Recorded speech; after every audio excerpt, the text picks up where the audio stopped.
We didn't have to count. That's weird. The advantages of being face-to-face. What are they? Looking at you is not one of them. Come on. Come on. It's not. I work out.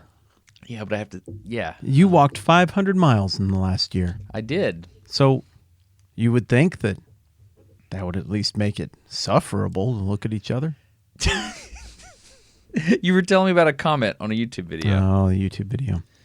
Yeah, this is what I got. It's pretty funny. I don't get notifications about anything from YouTube on my phone, except apparently I have one thing that's not deactivated, and it's a video, a comment I made on a video that you put out a long time ago. It's the one about going supersonic with U.S. Air Force Thunderbirds.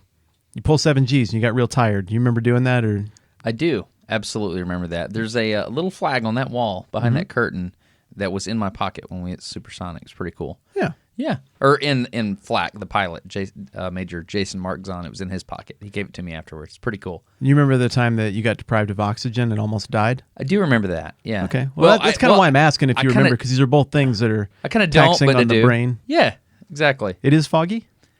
Oh, when I actually went hypoxic in that video, yes. So I remember it happening, and then I remember, it started, getting slow, and then waking back up. And I remember there was a flight surgeon to my left. She's really cool. Her name's Nacho. And I remember thinking beforehand, like, oh, I don't want to do anything stupid in front of her for some reason. Mm-hmm. I thought that. And then I woke up, and everybody was saying, oh, yeah, you kept winking at Nacho. And I was like, what? And so I was like... Was that like your way of saying, like, I'm fine? I wasn't winking. I went back and reviewed the video, and it was just me, like, squinting. You were weird in that video. My wife doesn't like to watch it at all. Well, yeah, I mean, you were dying. Mm-hmm. Well, it wasn't just that. It was my brain. My brain was dying. Yeah, so your body was still there, and you looked like you, and you even still had remnants of your personality. But there's not much difference between you, and YouTube you. I mean, I don't know. Like you're aware that you're talking with another human. Mm-hmm. YouTube you're aware that a lot of people are sitting in on the conversation. So it doesn't matter what you do. There's going to be the slightest little difference. We both know this from experience. But basically, the main difference I see is instead of engaging with you personally, I kind of change it to the you, like the big you. The vosotros. Yes. Yes. Exactly. You go to y'all. Exactly.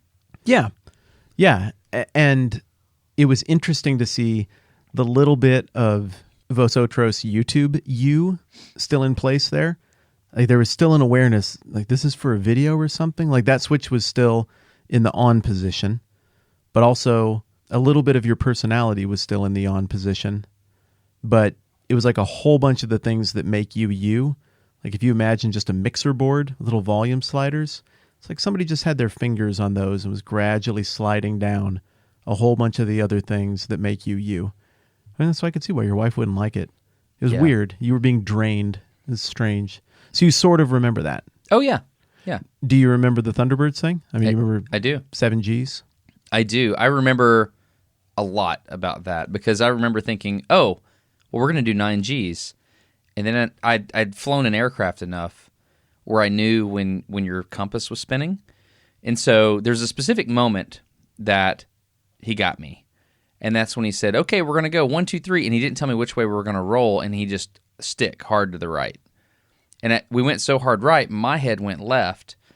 And one thing we always did in aircraft is when you turn, you look into the turn. And that keeps the vestibular system on course. Yeah, like the way a figure skater picks a target when they drop back into one of those real fast spins. And it keeps them from just doubling over on the ice and barfing, which is a deduction. That's the same system. Oh, it's a deduction if they barf? You can't just double over and barf during. Oh. I think in the short program you can, but you don't want to do that in the long program. Oh, okay. Yeah. Well, it kind of like that, but it's a little bit different. Like you just want to keep your bearings at all times. And so I just didn't have an opportunity to prepare in the way I probably should have. Boom, stick hard right. And as soon as it scrambled, I knew I was done. I was like, okay, I can't think. We need to go straight and level right now. I wasn't worried about throwing up. You get this really sweaty feeling all over your entire body all at the same time. And it was weird, dude. It was What weird. else gives you that sensation? In normal, not getting jerked around by an airplane life. Hot snakes. Hot snakes will do it. What's a hot snake? I'm just joking. No way. What's a hot snake? No, it's like, I think it's Parks and Rec when Chris Pratt's his character's like, the hot snakes, you got the feeling. He's talking about diarrhea. But what he's talking about, you get the hot snakes. You know what I'm talking about. No, now that you put Where it are you that going way. with this? This is weird. Okay, No, so when I hit my knee, I get those sweaties. Like if I try to jump something and I catch my knee like right on the corner of this desk here, yes, I would, like it doesn't hurt that much. It's like I go into a light shock. Yes. If I hit my knee and nothing else, just my knee the right way, and I'll get real hungry and real shaky and real sweaty, all super fast, and you wait like 60 seconds, then it's like it didn't happen. Quiver biscuit. I call it the quiver biscuit when you're missing a nutrient. That's the only way I can describe it. And you feel hollow, but the outside shell of you is hot.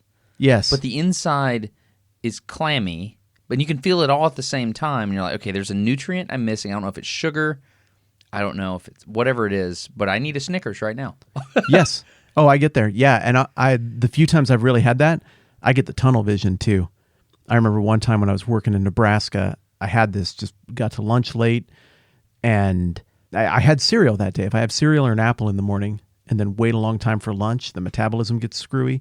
And I remember pulling into Wendy's, and I was like, man, I really need nutrients. Like I'm wobbly and shaky.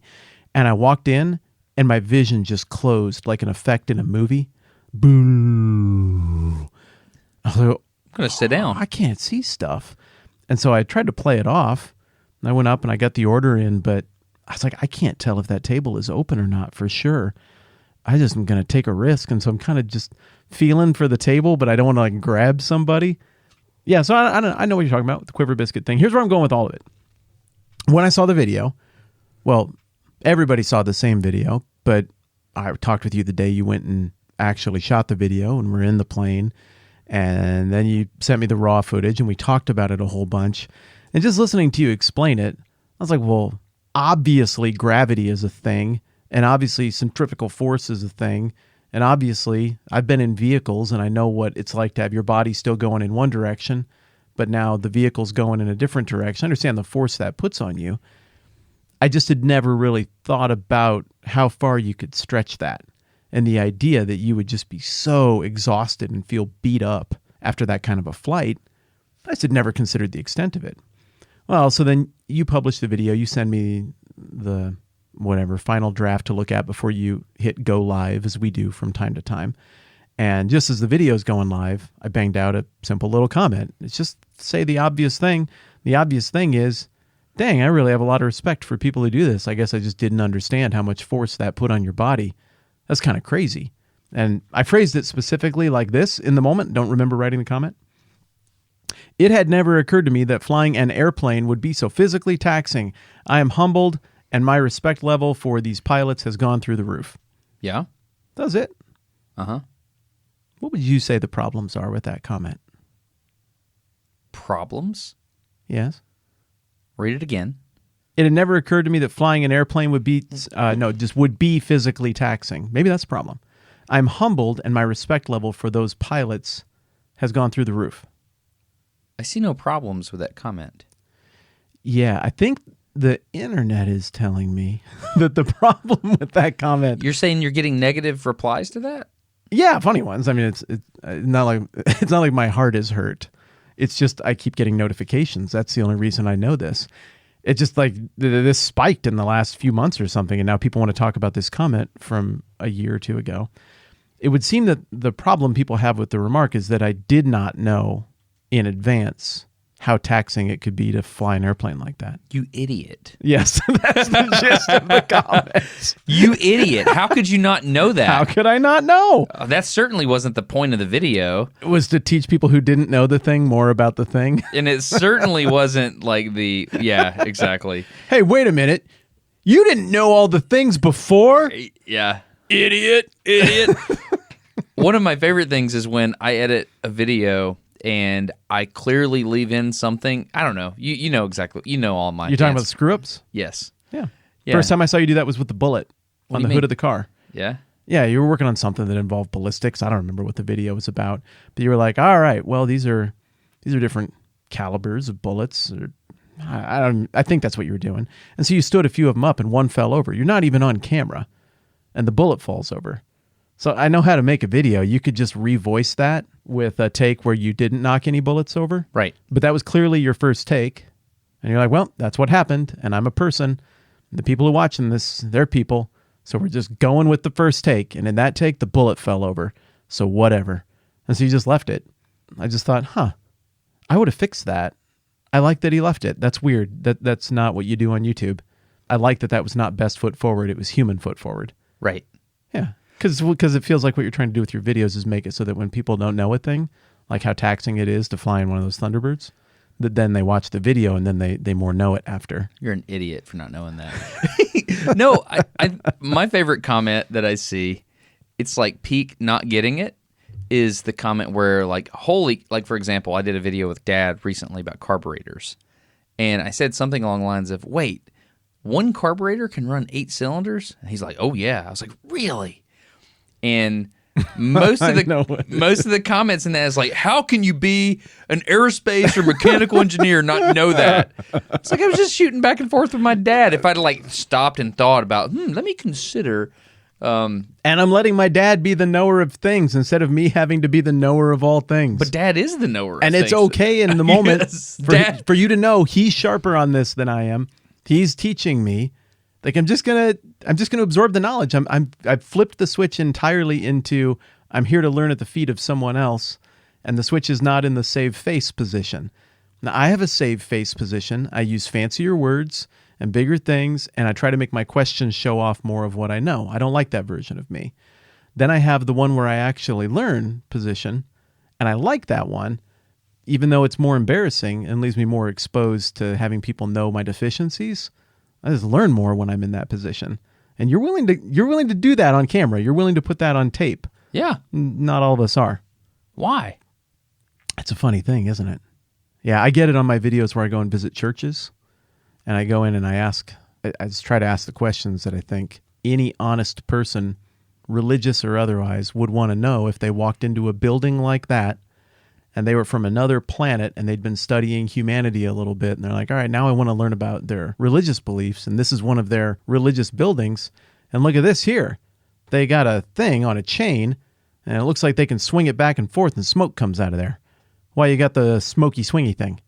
That just seems like the natural question, right? Right. I mean, I have a pretty educated guess as to why you have a smoky swingy thing, just from being around church and religion and school for that kind of stuff for a long time. But I'm not there to walk in and tell the Egyptian Coptic priest what I'm pretty sure I know about his smoky swingy thing. I'm there to learn what that thing is to them. What does it mean in this context? And I don't want to spoil it with my dumb words where I even start to flex about what I know. I think it's just better to be like a little child and let him explain. Most people really get that. And so most of the feedback, I mean, come on, let's be fair to planet Earth here. Most people look at that and like, oh, I see what you're doing. Thanks for getting out of the way and letting that guy talk, because that's really who we're here to hear from and learn from. But every now and then you get those handful of people who are like, how can I take anything on your channel about religion seriously when you don't know what a censor is? You had to ask him the spelling. How can you not know that? And I'm like, I don't know what to tell you, dude. I actually don't know the spelling. What is the spelling? I don't know. It's CENSOR, I think. Censor. Censor? Yeah, you sense a room with the smoky ball. That sounds like a villain.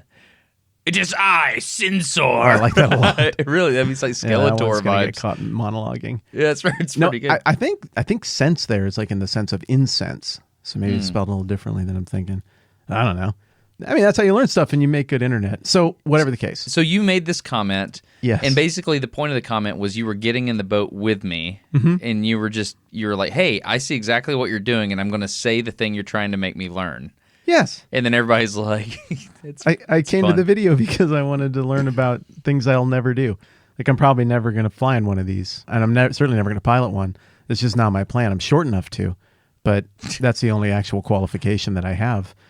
It's been pretty funny. Like, you got some people in the thread who are like, hey, take it easy on this guy. He seems like a nice man.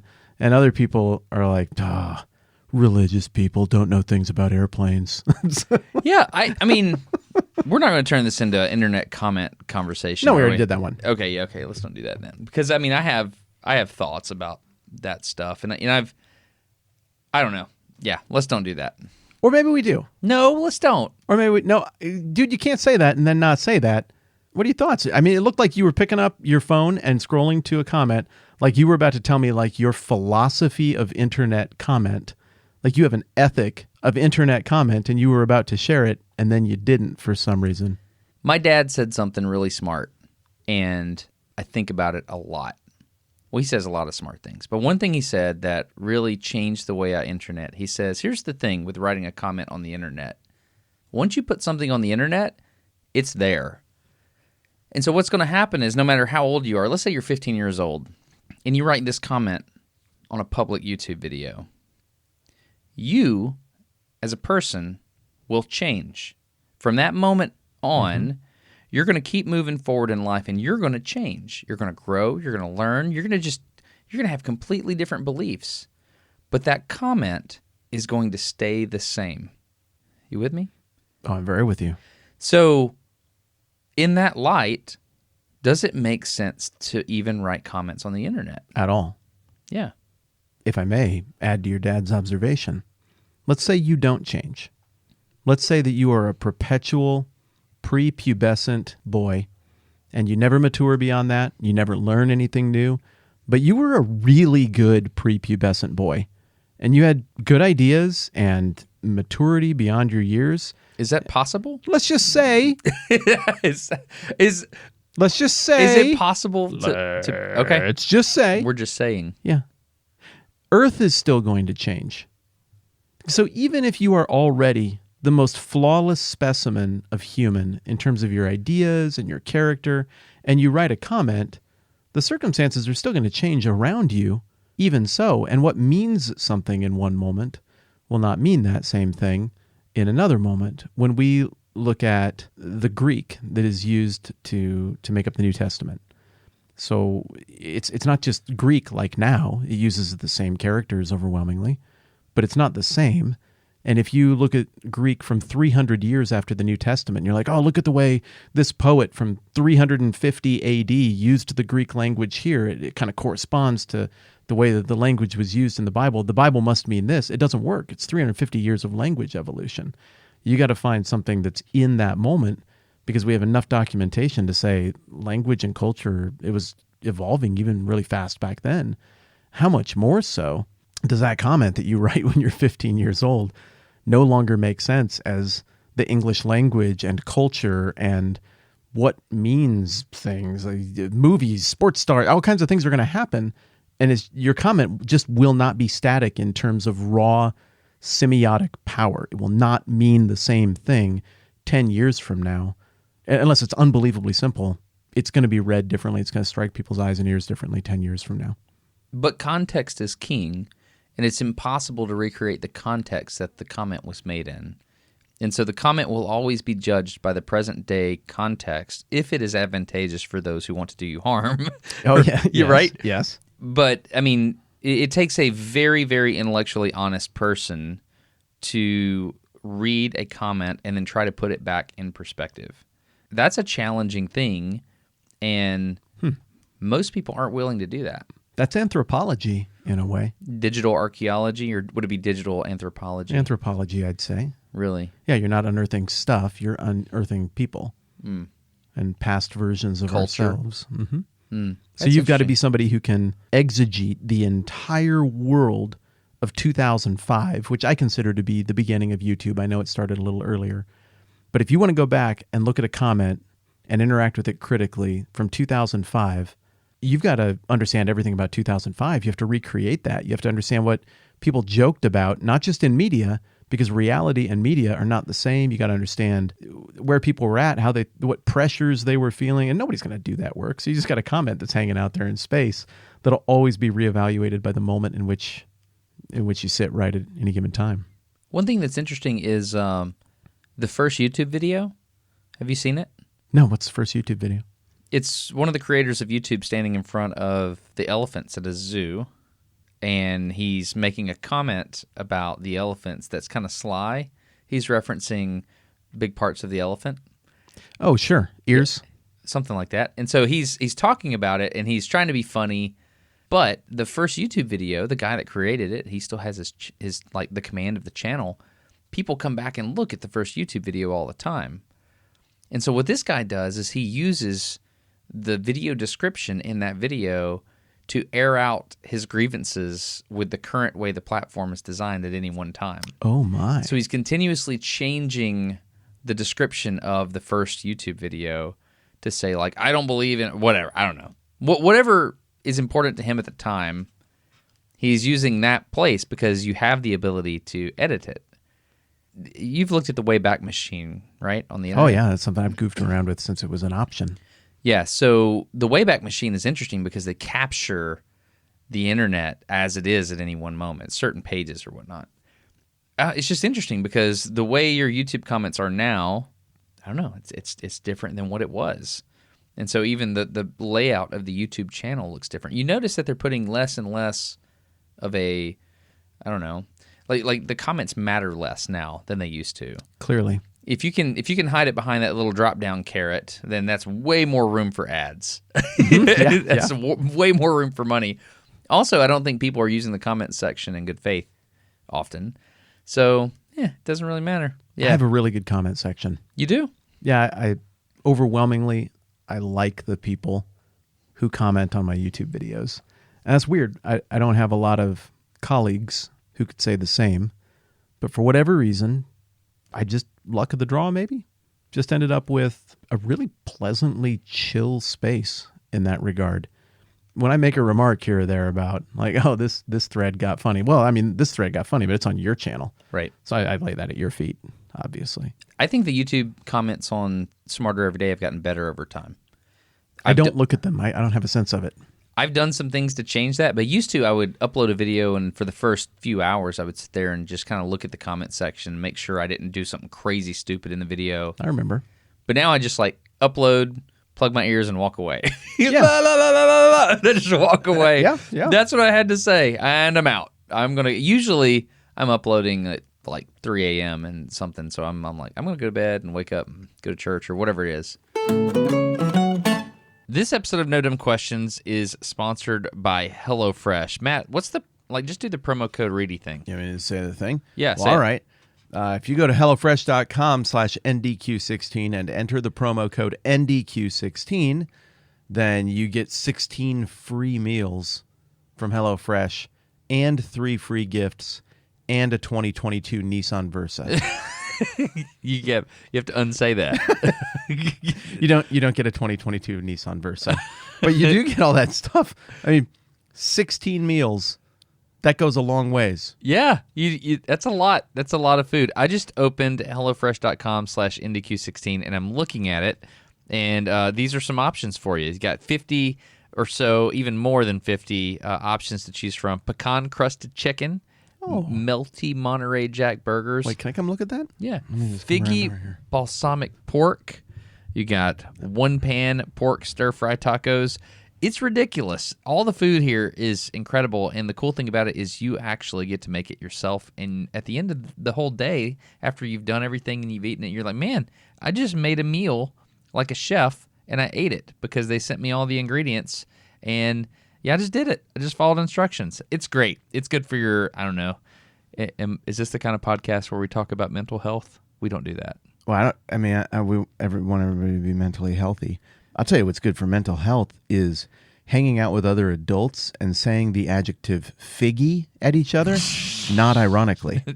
Yeah. It's not even part of a Christmas song in this scenario. It's an actual situation where you can have figgy balsamic pork. You could invite other adults over. You could be like, hey, Rhonda, would you and Jim like to come over and have some figgy balsamic pork? Because that's the kind of thing we cook. Like to get figgy with it? That's actually in the HelloFresh Hall of Fame. Anyway, HelloFresh is great. You should strongly consider it. We are grateful that HelloFresh chooses to sponsor the podcast, and we know that it actually will make your life better, which is why we love working with them, and we're grateful that you support the sponsors. Here's something that I did recently. I came to see you so we could talk into these microphones and hang out together and be friends, which means that I don't want HelloFresh showing up at my house right now because of how I'm not there. So we just told them not to. Yeah. And then they don't. They pause it. Yeah, and then we come back later and they do it again. That's cool. Yeah, being able to pause it is a really, really big deal. Flexible plans, no hassle, quick recipes, easy prep work. It's good stuff. It tastes awesome. The price is right. And once again, HelloFresh.com/NDQ16 with the promo code NDQ16 gets you 16 free meals and 3 free gifts, which is an unbelievable amount of food. Yeah, I just went to the website here. It says up to 16 free meals, offers across 6 boxes, including free shipping on the first box. So it's HelloFresh.com/NDQ16 and use the promo code NDQ16, and that gets you up to 16 free meals and 3 free gifts, which is a ridiculously large amount of food. Thank you very much for supporting the sponsors. I like what you said about the elephant video, though, because it brings me to an interesting place. That the elephant video guy changes the description, and he wants to use that comment, if you will. It's a description, but he's using it like a comment, a bulletin board. He uses that to accomplish something. He has a goal. I don't know what it is because I don't know what he writes there. What are you trying to accomplish when you write a comment on the internet? Oh, I see where you're going. Okay, this was one big... Okay, I got it. Okay. I'll just say it. I'm trying to accomplish Ephesians 4:29. That's what I'm trying to accomplish. I obviously know what that verse is because of how much I know about the Bible, but I'm going to let you say it. just you let me say it. It's... I forget which version I have memorized. Let no corrupt communication proceed forth from your lips, but that which is good to the use of edifying, that those who hear may be ministered to. What I'm trying to accomplish is, like, I don't know where this person is, but I know that I can edify, meaning build them up. And that's basically it. Like, if my interaction with this person moves the needle in a positive direction, or at least slows down the negative rate, then that's done what it's supposed to do. That's my goal with every human interaction. When I type something into the comment section, because of what my dad told me that I wasn't able to articulate, back when I thought astronaut was on the table, I used to be like, oh, okay, well, like, let's say I go to the astronaut interview and they pull out all my comments ever. What's that going to look like? Which one's going to be like, sorry, you can't be an astronaut because of this thing you said on this Connect 4 tutorial on Brady Heron's channel?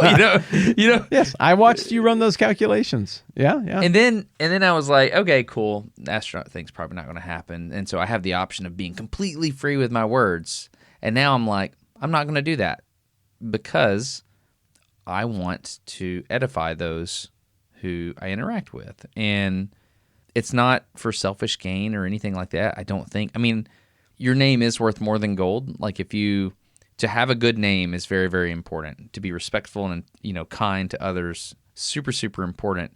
But at the same time, I want to be known as a person who helps others and says nice things. And nice, true things. Yes, true things, yes. And I don't know, I had an interaction recently where someone got really mad at me, and they were telling me some things privately. I was like, whoa, this person just doesn't understand. I don't know. It's hard to explain. I don't want to go into it, but a person I don't know very well was angry with me, and I was trying to figure out how to like simmer them down, and it was obviously this person was hurting. Yeah, and I was trying to figure, and they didn't have all their facts straight, and it seemed like things might not have been all together on the personal life front. I don't know what the deal was, but my job, I did 2 things. I was like, okay, I need to calm this person down. I need to give them an off-ramp, but I also need to respond. But I don't want to because it's dangerous, because anything I say can and will be used against me. So what do I do? And so in a situation like that, I got a lot of very close friends. I was like, hey, this is the situation I'm dealing with. I'm just going to assume that this interaction is going to be on the front page of the New York Times. Can you please help me? And my friends did, and we were ultimately able to get that conversation into a place where it was edifying, I think. I don't know. You're never going to make everybody happy. Your comment on the internet was super, super nice, and people are mad at you. What do you do with that? My assumption at the most visceral level would have been, they're right. Nobody would say something that mean and that combative out of the blue as the first words in the history of our relationship unless they were sure. They're right. Now me. Oh, that's great. Oh, my little kid heart's just fine. Thank you very much. No, now me, it's just a lot easier to see the matrix and what's going on behind comments. I mean, you made the remark a minute ago that you're having this difficult conversation with somebody and you think they were hurting. If a conversation is difficult, somebody's almost always hurting. Like we just weave these narratives. We got this stuff, these voices in our head, these stories that we craft for ourselves that we don't know we craft for ourselves, but that we think are from outside of us, but they're actually us making the stories. And comments and remarks and little things that cause these nuclear incidents in relationships, like they all prick a little sensitive spot in the narrative. And it's really hard to figure out, like, oh, what I just touched? What did I do? I don't get it. I don't know where we're at. Somebody's always hurting. Everybody hurts on every level. And in comments, like, I wouldn't even say comments, just in interactions on the internet, the human part that gives those little hints and cues about somebody else's insecurities and hurt, you can't see it. And so you have to do this long enough that you can start to imagine it and fill in the picture. And when you're to the place, I think, where you're like, oh, you're probably in your mom's basement, like, that's halfway there. Like, you just respond to the anger with anger in your heart and in your mind. But then eventually, most of the unfortunate stuff that happens on the internet, it's just people who are badly, badly dinged up, which brings me back to the main question of all of it. And I wasn't even going to have this conversation with you on mic. Thank you for indulging me. But the main question of all of it is just, what's the goal of typing characters into the internet in a way that communicates thoughts? I don't care if it's on Reddit or Twitter or anywhere. If you're communicating with a person directly with a person on the internet, why?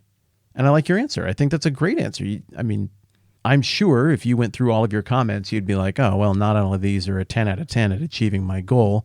And some of these are like a 1 out of 10. Probably like to have that one back. Like, everybody's got that.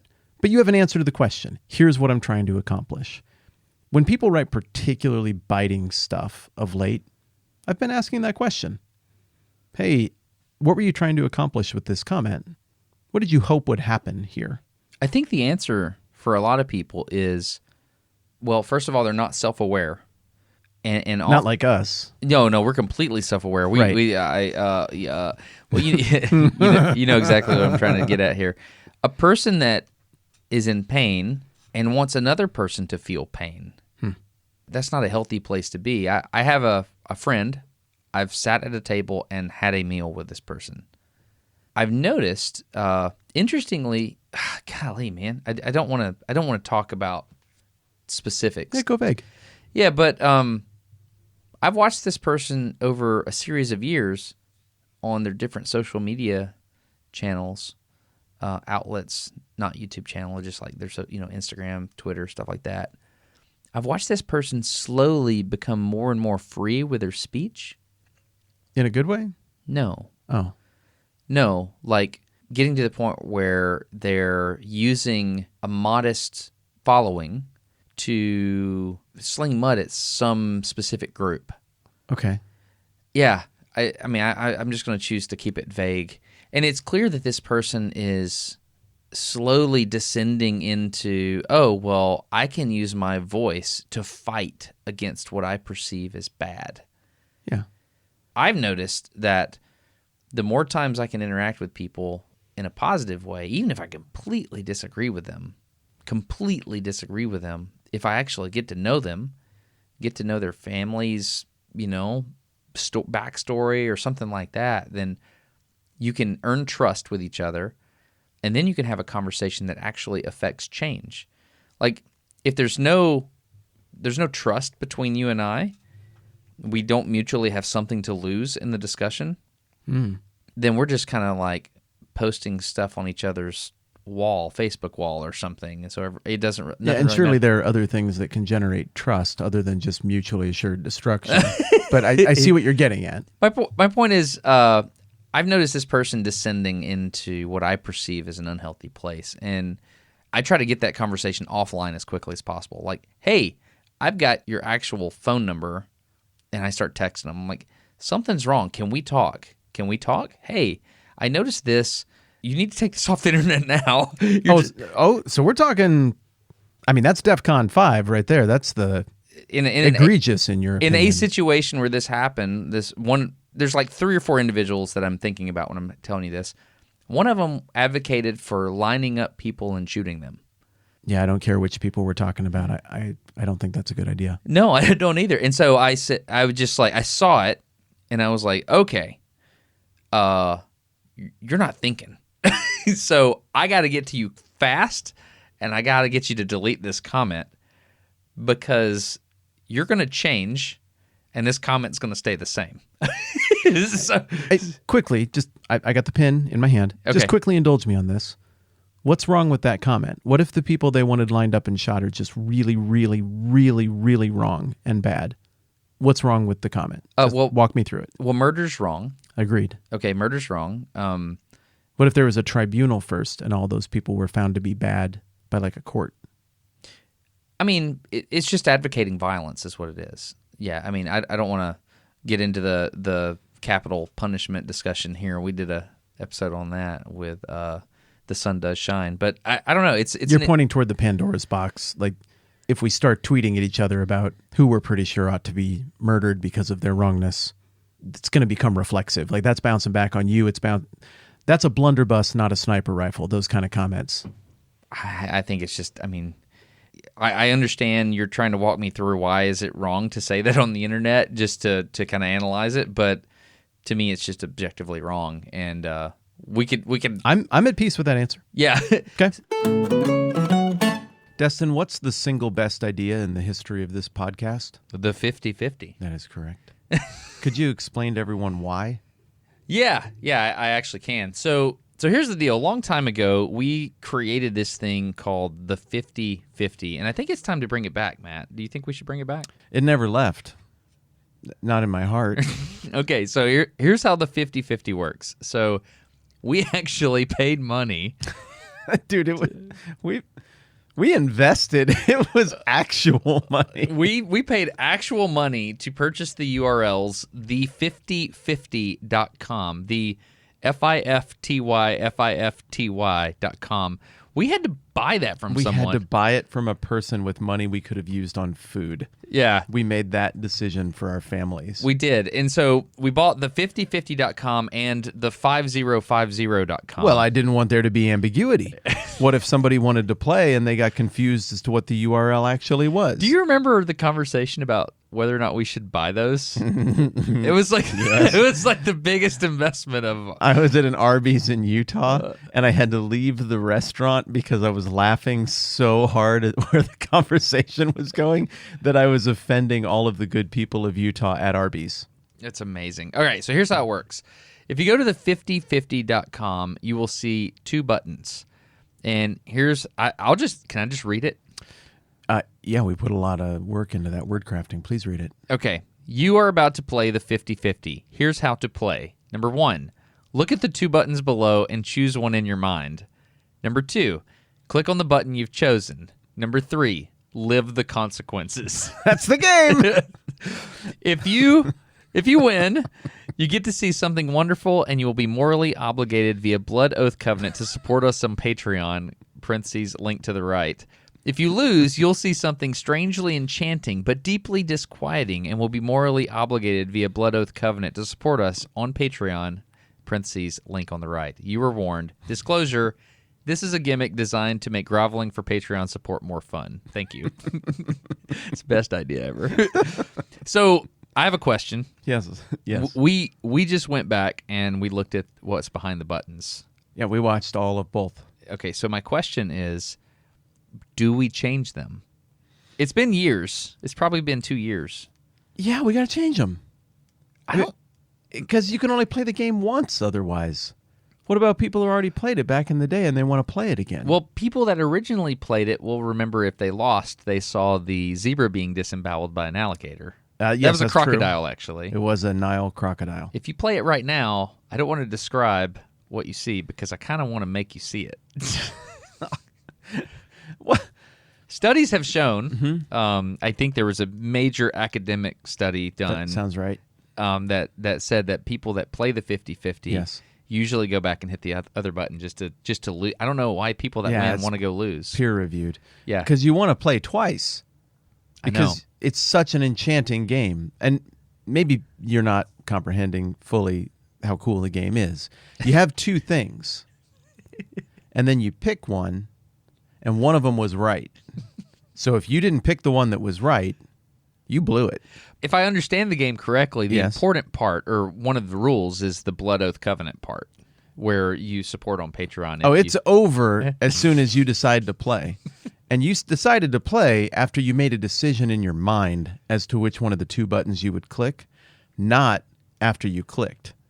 The reality has already occurred after you made the decision in your mind. Because of the Blood Oath Covenant. It's a Blood Oath Covenant. Yeah, I think that's it. I mean, the 50-50's back. And yeah. That's it. And I think in order to be back properly, we got to go my way and provide new videos so that everybody has a chance to play afresh. Idea. Oh? What if we have two 50-50s? That's impossible. If you have the5050.com and the 5050.com, what if one of them's the old thing and one of them's the new thing? There's a technological solution. I know. I can do that. Well, by masking the URL. All right, there you go. That's it. The5050.com may or may not be updated depending on which URL you type in. Well, if I get my fingers to keys first, it's getting updated, and it's going to be both offensive and blissful. Thank you very much for patrons that support the podcast. We are grateful for all the winged hussars, and we're stupid, and we apologize. I don't apologize. This stuff has been quantified, by the way, how to get people angry on the internet. I noticed there was a study that I read, and the way the comment section works is, at first, if you want to disrupt a room, you come into the chat room or whatever it is, you first start trying to divide people. If you can lop them off into two different sides, that's how you can start to win. And winning in this case would be to sow chaos.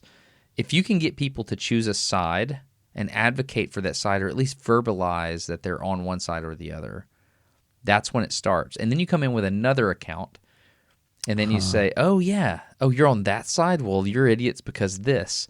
And you don't have to actually make any personal attacks. You make broad ideological attacks once you've assigned labels. And then after that, towards the end of the comment thread, before it just shatters, that's when the personal attacks come. Because people quit engaging with ideas and they start engaging with, personal attacks. And so I was telling my kids that the other day. There was something that happened, and they saw it, and they said, this person is an idiot. It was a politician talking about another politician. And I pulled my kids aside. I said, okay, children, this person is no longer engaging with ideas. This person is creating a personal attack against another person. I happen to agree with the person that's making the attack. I happen to agree with their position, their ideological position. I happen to agree with that. Is it okay that they made this attack? And the kids were like, no, Daddy. They were just like rolling their eyes like, God, he's in dad mode. He's giving me the lesson. I was like, it's important for you to stay engaged and like always attack the idea, or, try to figure out what's wrong with the idea and never attack the person. Anyway, where I'm at with all this is, if I notice myself making personal attacks or even thinking personal attacks, like if something happens, I'm like, well, this person's an idiot. I was like, oh, crap. Back away from the keyboard. Okay. Back away from the keyboard. I only write comments if I think they will edify others. Every once in a while, I'll stick up for a position. And usually that position is defending a weaker person that, is just stated truth. And they engage. And if I do defend a person, I only engage with ideas. I think you just took us into a third, what are people trying to accomplish with an interaction on the internet. You led with your build other people up. That's one possible agenda you could have with what you were trying to accomplish with this comment. I'm pretty partial to that one. That the world would go round if that was objective one of conversation. The second one that we brought up is an attempt to divide or do damage. I mean, deal with hurt, insecurity, whatever it might be. A third now is stick up for something. What were you trying to accomplish with this? I'm sticking up for truth. There's a true thing here that I believe is true, and I'm going to say this thing. Surely, you and I have also seen the answer to the question, what were you trying to accomplish with this internet interaction? That is, I wanted people to know I know things. Right. And I find that one really off-putting. I don't know. I don't want to go high horsey on this because I'm sure I've made plenty of comments to let people know I knew a thing. Because you get punished if you don't know things. I mean, that's where the conversation today just started. I acknowledged I just hadn't thought about the implications of a thing. And some folks wanted to let me know that makes me bad and less and worse, which is cute. And so I get why people would feel the pressure to want to make comments demonstrating that they know things. Is there a way that you've seen to interact on the internet where that's your goal that comes off well? What? Demonstrating that you know things? Yeah. No, I don't know. I can't think of one. Well, I mean, if someone's trying to gain knowledge on something, and you say, hey, someone who does a really good job of this is Scott Manley. Scott Manley is he's an engineer. If I'm not mistaken, he works at Apple, but he is I don't know how he describes himself, but I would call him an expert. He's a rocket expert. And I don't think he actually does rocket engineering, but he does a lot of reading and a lot of research. And he's really good at orbital mechanics. And he's corrected me in the past. I've made some mistakes, and he's corrected me both publicly and privately. And it was very helpful the way he did it. You know, he corrected me publicly, and we got on the phone quickly, and he just straight up taught me. And I was like, man, that's really good. So I think it's certainly possible to do that, and it has a lot to do with what he was trying to do, which was he had an opportunity to be like, well, actually, it's the American... It's always well, actually. Well, actually. Mm-hmm. He had the option of doing that. Right. And he didn't. Which means that he wasn't trying to show how much he knew. He tried to edify me. He was trying to edify you. With how much he knew. And advance truth. Yes. Yeah, so what's the difference between that and look how much I know flex? Ego.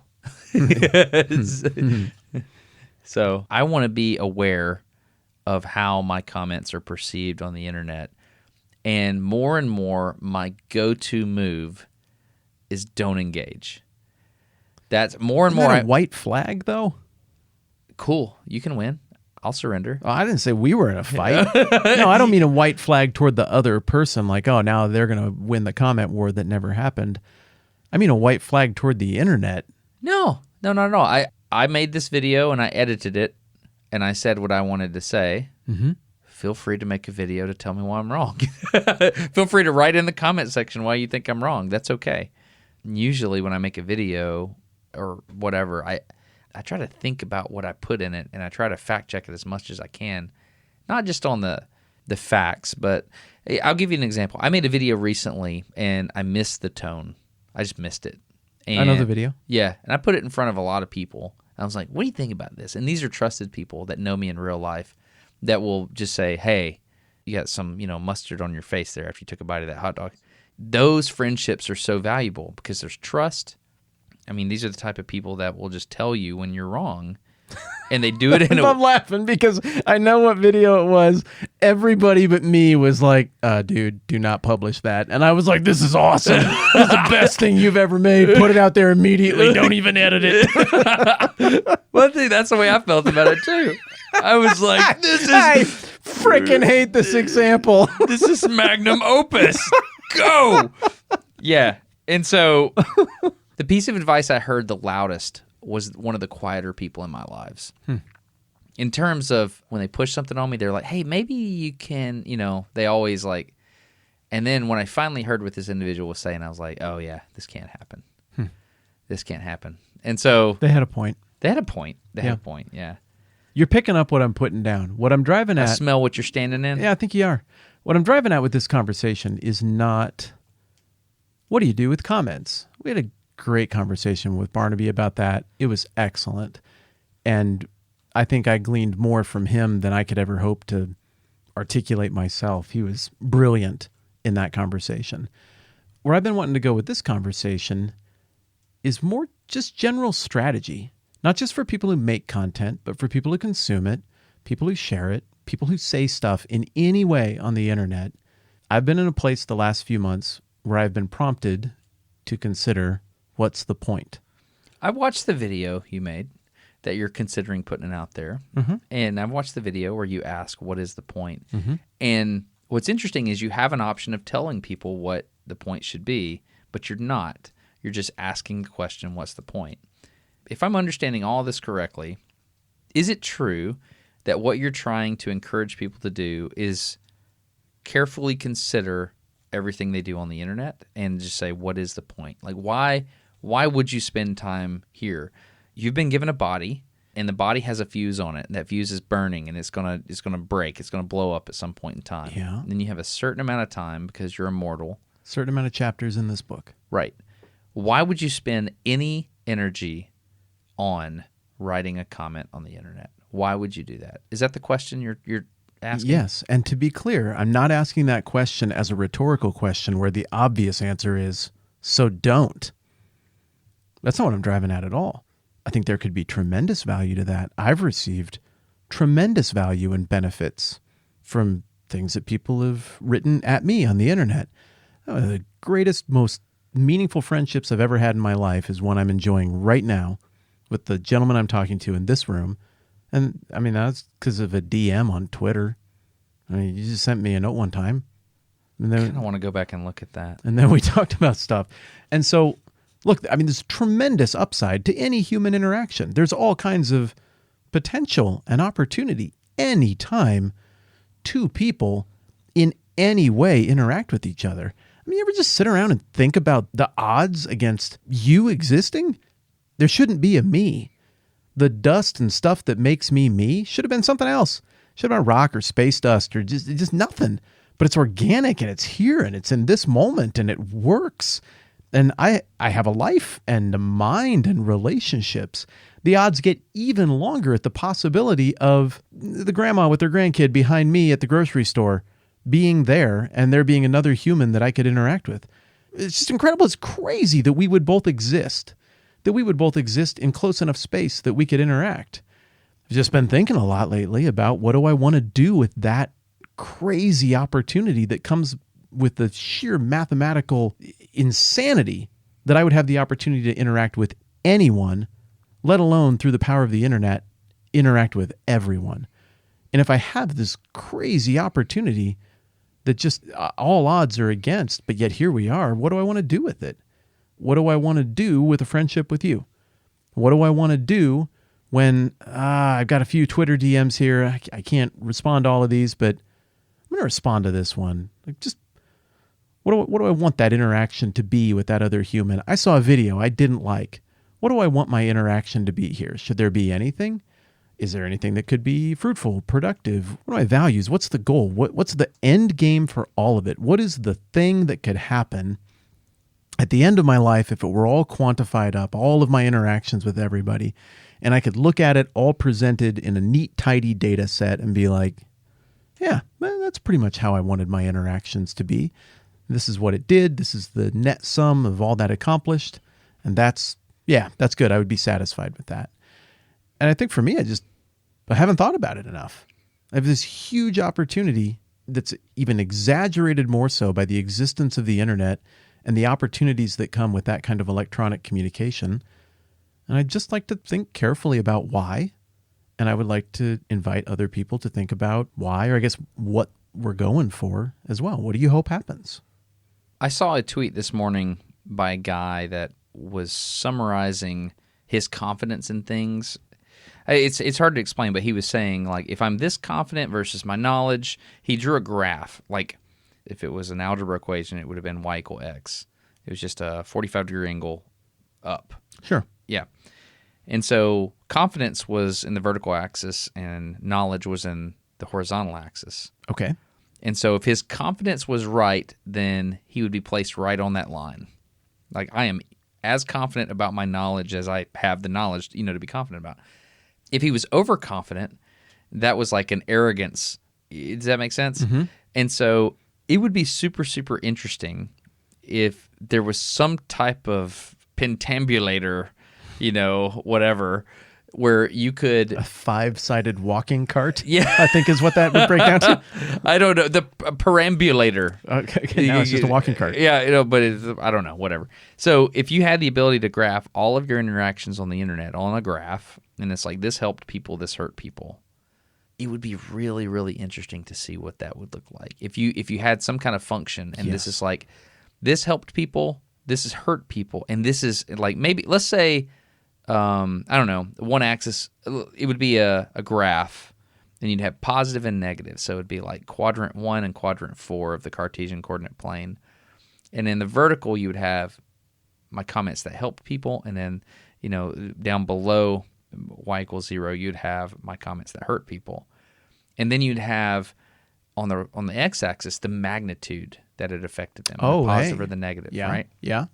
And so I think a lot of my comments would be clouded way over to the left, and they would be positive comments, but low impact. Low impact. Very low impact. Yeah.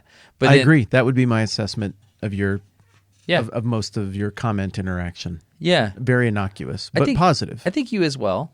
Oh, very much so. Yeah.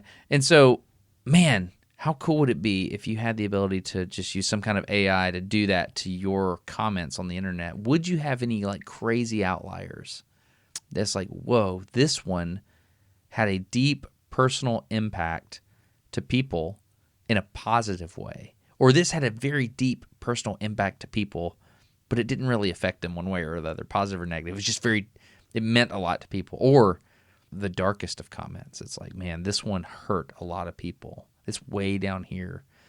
And that's one graph that measures one objective, the objective you brought up first for what you're trying to accomplish. But this is a multi-graph, multi-spectrum situation, because if I'm tweeting at Nazi Germany, I kind of want my comments to agitate people. Like it needs to be pushed back on. I want to do it shrewdly and strategically. And even voters in Nazi Germany, like I don't just want to be wantingly, needlessly, idiotically mean. Like I want to help make the thing better is what I'm going for. No, but my point is it could have a positive impact on them. But why, if a person is evil, why do we want to hurt them? I don't want to hurt them. What I'm saying is I don't want to. What I'm saying is there, though, okay, positive impact, negative impact, overwhelmingly in our context is going to be measured by how did that make me feel, and did it make me want to go do nice things? Overwhelmingly. And so in that situation, just positive reinforcement is going to be received positively. Negative reinforcement will be received negatively. All things being equal, why would you not just do positive reinforcement? But there are ills in society. There are injustices. There are cruelties out there. And I think... Enter the art of the turd sandwich. Okay. But that's great. That again speaks to... You can speak to what you are going for. Whether people like what you're going for or not, you have a plan. You have a reason that you do things you do and don't do things you don't do on the internet. Right. I'm not asking for this conversation because I want to be the final arbiter of everyone should go for this thing on the internet. I am maybe just politely suggesting that we might be a little bit planless in terms of our individual interneting at this point. And sometimes I feel a little bit planless. And one of my goals for this year is I want to be very planful. I want to have a reason I say what I say that I know, and a reason I don't say what I don't say that I know and can articulate. So the challenge. Okay, so the challenge for me and everyone, third chair included, personally, issued by you, is to develop a plan for your internet interactions. What do you hope happens?